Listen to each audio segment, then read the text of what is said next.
آقا علیہ السلام کی جو سیرت طیبہ ہے، جس طرح اللہ پاک نے آپ کو قرآن عطا کیا اور کتاب معجزہ ہے، اس طرح آقا علیہ السلام کی سیرت طیبہ بھی معجزہ عظمیٰ ہے۔ قرآن کی طرح معجزہ کبریٰ، یہ بھی معجزہ کبریٰ ہے، اس معجزے کا بھی کوئی بدل نہیں، اور سیرت محمدی اٹ سیلف ایسا معجزہ ہے کہ اس کا بھی کوئی بدل نہیں۔ یہاں ایک سوال علمی طور پہ کسی کے ذہن میں آ سکتا ہے کہ معجزہ کا کیسے لفظ استعمال کیا آقا علیہ السلام کی سیرت طیبہ میں، کہ معجزہ تو خرق عادت ہوتا ہے، عادت کے خلاف۔ ہاں تو قرآن معجزہ ہے، آگے آئے کی بات، خرق عادت کے پیمانے پر، اور حضور کی سیرت معجزہ ہے کمال عادت کے پیمانے پر۔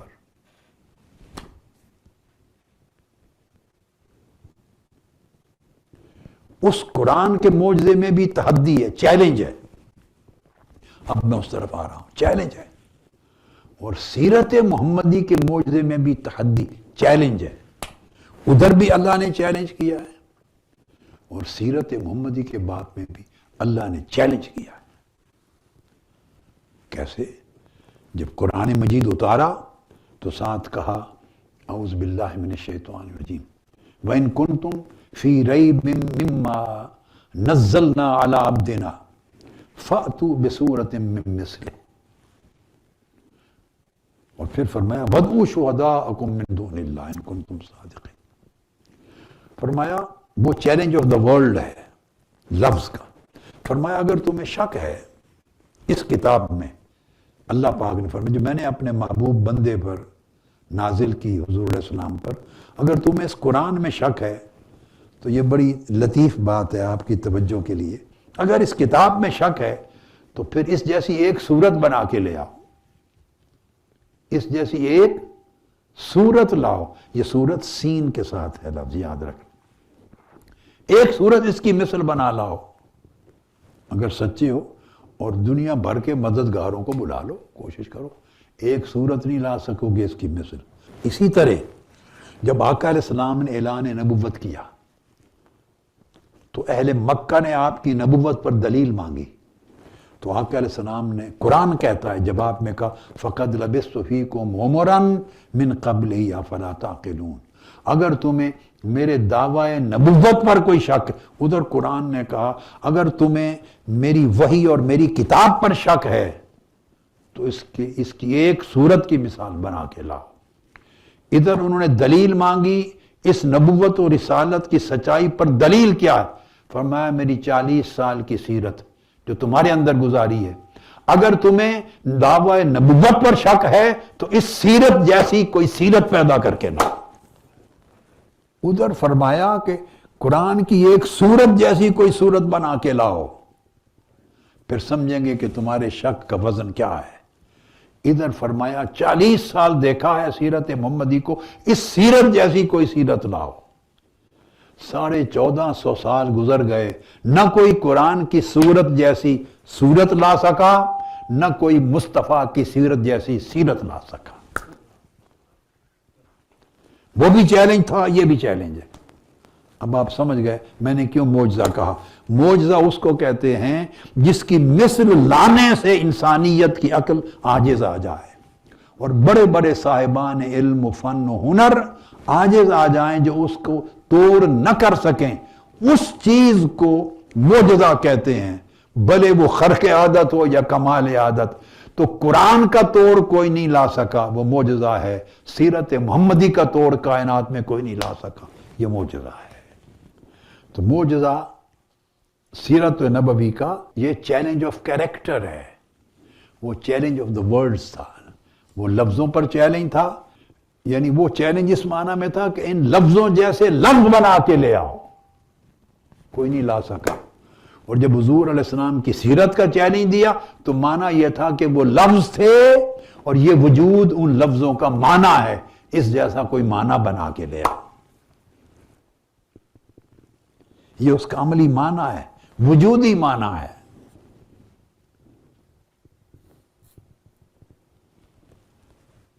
تو اس لیے خرق عادت بھی معجزہ ہوا اور کمال عادت بھی معجزہ ہوا۔ اس کے معجزہ ہونے کی دلچسپ چیز یہ ہے، ایک لفظ بولا، اب اس کی ایک پھر مشابہت دیتا ہوں، قرآنی اور نبوی حوالوں سے مشابہت۔ پھر قرآن کی پہلی سورت فاتحہ کے بعد شروع ہوتی ہے بقرہ، تو سورہ بقرہ کو اور ادھر آقا علیہ السلام کی سیرت کو پھر سمجھاتا ہوں۔ شروع کی الف لام میم، ذالک الکتاب لا ریب فیہ، الف لام میم حروف مقطعات،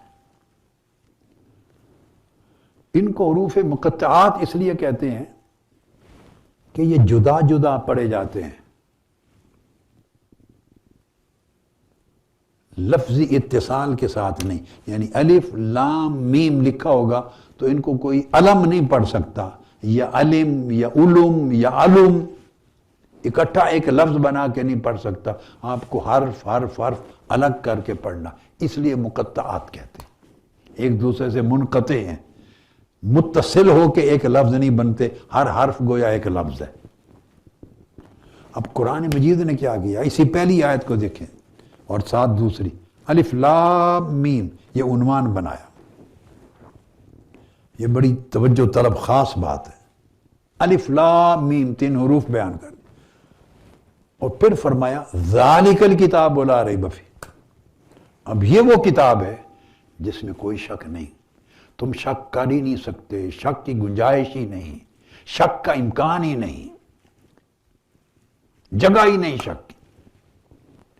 پہلے حروف مقطعات لائے، دکھا دیے الف لام میم، بتا دیا یہ وہی حروف ہیں جن سے تمہارا کلام تشکیل پاتا ہے، ہر روز صبح و شام گفتگو کرتے ہو، ہر لفظ انہی جیسے حروف سے بنا ہوا ہے، ہر جملہ، نثر، نظم، تمہارے نام، تمہارے گفتگو، ہر کلمہ جو بھی زندگی میں بولتے ہو بھئی انہی حروف سے ہی تشکیل پایا ہے نا، تو حروف کوئی تم سے دور کی چیز تو نہیں ہے، یہی حروف ہیں جن سے لفظ بنے ہیں، انہی لفظوں سے نثر بناتے ہو، انہی لفظوں سے نظم اور قصیدے بناتے ہو، بلغاء ہو، شعراء ہو، ادباء ہو، انہی لفظوں کو یوز کرتے ہو۔ یہ لگا کے الف لام میم متوجہ کیا، بہت سے معنی ہیں، بہت سے، میں اس میں سے ایک سر، ایک راز بیان کر رہا ہوں، ایک راز تو بتا دیا الف لام میم، اس کے بعد کہا ذالک الکتاب لا ریب فیہ، اب انہی حروف سے ہم نے بھی یہ کتاب بنائی ہے، انہی حروف سے تم کلام بناتے ہو، انہی حروف سے تم الفاظ بناتے ہو، انہی حروف سے جملے بناتے ہو، انہی حروف سے نظمیں، غزلیں، قصیدے لکھتے ہو، 100 200 اشعار کے، تمہیں مہارت ہے دنیا میں، فخر ہے تمہیں، انہی حروف سے، ہم نے بھی انہی حروف سے یہ کلام بنایا ہے، کوئی باہر آسمان سے نئے حروف نہیں لائے، یہ وہی حروف ہیں جو تم ہر وقت یوز کرتے ہو، انہی حروف سے ہم نے کتاب بنائی ہے، لا ریب فیہ، جو میری کتاب ہونے میں کوئی شک نہیں، تو تم بھی انہی حروف سے ایسی کتاب کا کچھ حصہ بنا کے دکھا دو۔ یہ جو چیلنج تھا، پہلے حروف مقطعات کا بیان، پھر کتاب کا اعلان، پھر اسے شک و شبہ سے بالا ہونے کا اعلان، اس پہلے جملے میں بھی چیلنج، اور ادھر جب آقا علیہ السلام سے پوچھا گیا اگر آپ سچے نبی ہیں تو دلیل لاؤ، تو آپ نے بھی سادہ ایک جملہ بول دیا، اللہ نے وہی اتاری، فَقَدْ لَبِثْتُ فِيكُمْ عُمَرًا مِّن قَبْلِهِ، بھائی یہ تمہارے اندر ہی پیدا ہوئے ہیں، اس کے بھی اسی طرح ماں باپ ہیں جس طرح تمہارے ہوتے ہیں، اس کے اسی طرح رشتہ دار اور خاندان ہیں جس طرح تمہارے ہوتے ہیں، اس کا بچپن بھی تمہاری گلی کوچوں میں گزرا ہے، اس کا اٹھنا بیٹھنا کھانا پینا تمہاری طرح ہے، جسم وجود شکل و صورت جو انسان کی ہوتی ہے وہ حروف مقطعات سے جس طرح کلام بنتا ہے، تو اس کی بھی ظاہری زندگی کی اسی طرح ساری چیزیں ہیں جس سے انسان کی عادات و اخلاق بنتی ہیں، وہی چیزیں ہیں جیسے ان حروف سے تم ہماری کتاب کی مثل نہیں لا سکتے، ویسے انہی عادات انسانی بشری خصلتوں سے تم مصطفیٰ کی مثل نہیں لا سکتے۔ فَقَدْ لَبِثْتُ فِيكُمْ عُمَرًا مِّن قَبْلِهِ، پورے 40 برس تمہارے ساتھ گزارے ہیں، تو گویا حضور کی ذات کا ایک ایک دن حروف مقطعات کی طرح ہے، حروف مقطعات کی طرح، صلی اللہ علیہ وآلہ وسلم۔ یہ فقط لبثت فیکم امرا من قبل افلا تاکلون، یہ اس کی صدا ہے، جھنجھوڑ رہی ہے۔ اس لیے ادھر خرق عادت تھا الف لام میم والی کتاب میں، اور ادھر سیرت محمد والی کتاب میں کمال عادت ہے، وہ بھی معجزہ ہے، یہ بھی معجزہ ہے۔ پھر ایک اور اینگل ہے، نزول کے طریقے سے اور ظہور کے طریقے سے دیکھتے ہیں۔ قرآن ہے اللہ کی کتاب، اس کا نزول تدریجاً ہوا ہے، درجہ بدرجہ، درجہ بدرجہ۔ آقا علیہ السلام کی سیرت ہے، اس کا ظہور تدریجاً ہوا ہے۔ قرآن کا نزول تدریجاً ہوا ہے، درجہ بدرجہ، درجہ بدرجہ، اور سیرت مصطفیٰ کا عروج اور ظہور درجہ بدرجہ تدریجاً ہوا۔ تو دونوں میں تدریج، تدرج ہے۔ اب آپ اس کو سمجھنا چاہیں تو عرض کر دوں، تدریجی نزول اور تدریجی ظہور یہ ہے، آپ مکی صورتوں کا مزاج دیکھ لیں، مکی صورتوں کا، اس میں آپ کو صرف موضوع ملے گا پورے 13 برس کے مکی، قرآن مجید کی بات کر رہا ہوں، توحید، آخرت، تقوی یا صبر و برداشت۔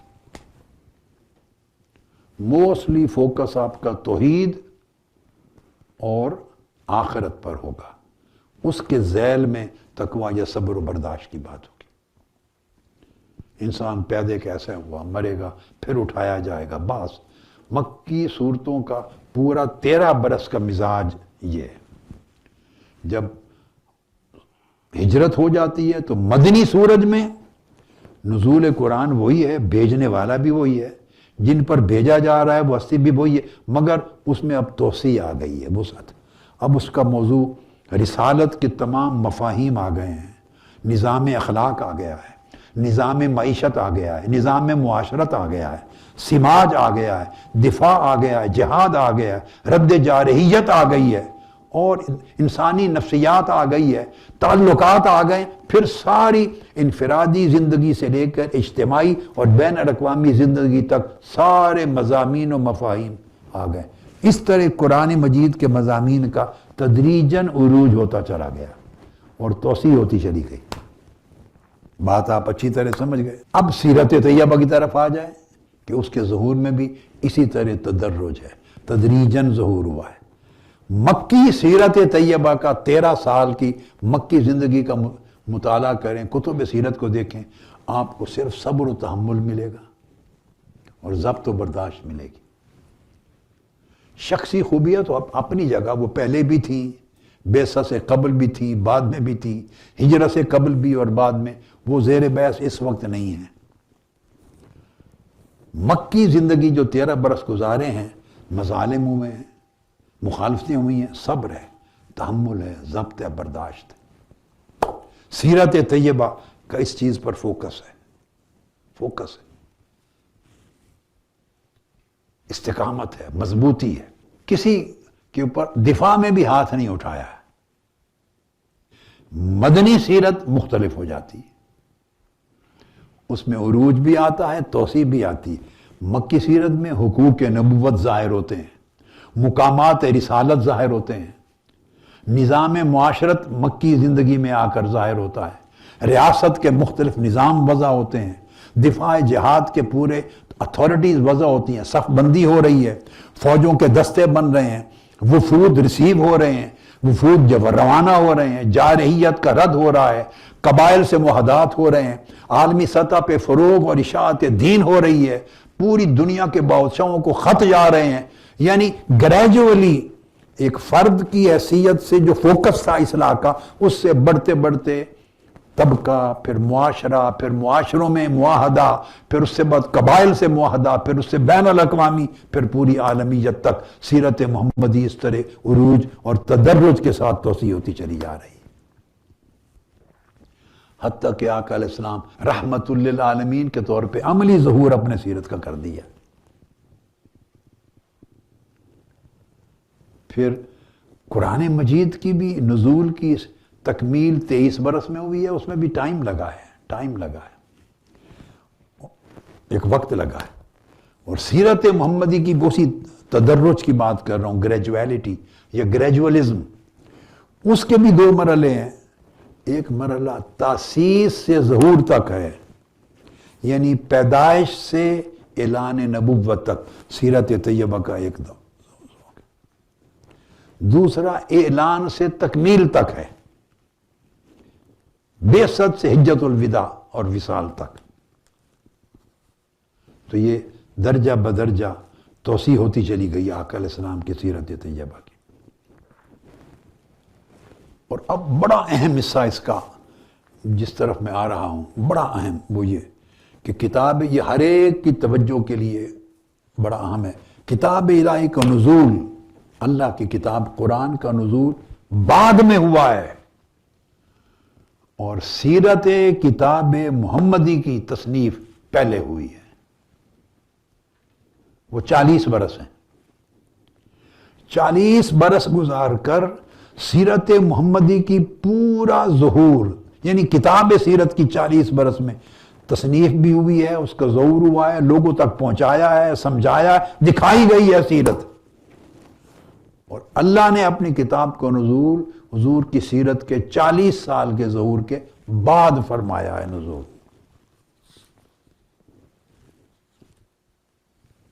ایسا کیوں ہے؟ وہ بڑی امپورٹنٹ چیز ہے. وہ یہ کہ چونکہ کتاب میں، اللہ کی کتاب میں توحید کا دعویٰ ہونا تھا، توحید کی دعوت دی جانی تھی، آخرت کی دعوت دی جانی تھی، نظام اخلاق کی دعوت دی جانی تھی، بت اور شرک، بت پرستی اور شرک کا رد کیا جانا تھا، اور ایک پورا نظام نیا عقائد کا، ایمانیات کا، اخلاقیات کا، سماجیات کا، نفسیات کا پورا نظام، انسانیات کا ایک پورا نظام وضع ہونا تھا، اور پچھلی ساری رسموں کا کلا کما صفایا ہونا تھا. ایک نئی زندگی، عملی، اخلاقی، ظاہری، باطنی، روحانی، اس کو اللہ پاک نے وضع کر کے دکھانا تھا. ایک نئی زندگی، اور دعویٰ تھا کہ جو جس طرز پر تم چل رہے ہو یہ باطل ہے، ان بتوں کو توڑ دو، یہ رسم رواج ختم کر دو، یہ حق ہے. بڑا دعویٰ تھا. تم نے 360 ہاتھوں کے تراشے ہوئے بت بنا رکھے ہیں، روز ان کو دیکھتے ہو، سفر پہ بغلوں میں لے کے چل پڑتے ہو، ان پہ نظر نیاز کرتے ہو. اب یہ چھوڑ دو اور ایسے رب کو مانو جو نظر بھی نہیں آتا، جس کی آواز سن بھی نہیں سکتے، جس کو چھو بھی نہیں سکتے، ٹچ بھی نہیں کر سکتے. بہت بڑا دعویٰ تھا، بن دیکھے ایمان لاؤ. تو چونکہ دعویٰ بہت بڑا تھا تو بڑے دعوے کے لیے پہلے 40 برس اس دعوے کی دلیل کو تیار کیا گیا. دعوی توحید سے پہلے 40 برس تک اس کی دلیل کو تیار کر کے دکھایا گیا. تو دلیل پہلے بنائی گئی، دلیل پہلے دکھائی گئی، دلیل پہلے ذہنوں میں سمجھائی گئی اور ذہنوں میں بٹھائی گئی. جب سب لوگ 40 سال تک دلیل کو دیکھ چکے، اس کے بعد اللہ نے اپنی توحید کا دعویٰ رکھا. اگر دلیل پہلے سے سامنے ہو، آنکھوں میں سمجھ دیکھ چکی ہوں آنکھیں اور ذہن مان چکے ہوں، تو اس دعویٰ کو اور اس دعوت کو قبول کرنا قدر آسان ہو جاتا ہے.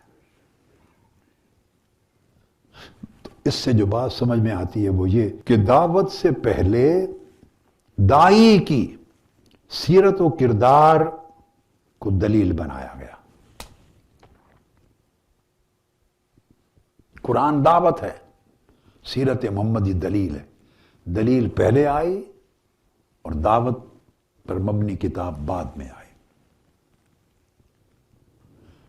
چونکہ دعوت قول اور کلام کی صورت میں اتر رہی ہے، قول اور کلام کی صورت میں، اور دلیل سیرت محمدی کی عمل کی صورت میں صلی اللہ علیہ وسلم. تو اس سے قاعدہ یہ معلوم ہوا اور اصول کہ وہ دعوت بڑی مضبوط ہوتی ہے اور اس کی قبولیت کے امکانات بہت بڑھ جاتے ہیں جس کے پیچھے بڑی شاندار عملی سیرت کی دلیل کھڑی ہو. عملی سیرت کی دلیل جس کے پیچھے ہو، وہ دعوت بھی اور وہ دعویٰ طاقتور ہو جاتا ہے، اس کی قبولیت کے امکانات بڑھ جاتے ہیں. اس لیے اعلان توحید سے پہلے صفحہ ہستی کی کتاب پر سیرت محمدی کو بطور دلیل لکھا گیا، رقم کیا گیا۔ فقد لبثت فیکم عمرا وہ پہلے وضع کر کے دکھائی گئی، اس کے بعد کتاب الہی اتری۔ تو کتاب سیرت محمدی پہلے دکھائی گئی اور کتاب الہی بعد میں اتاری گئی۔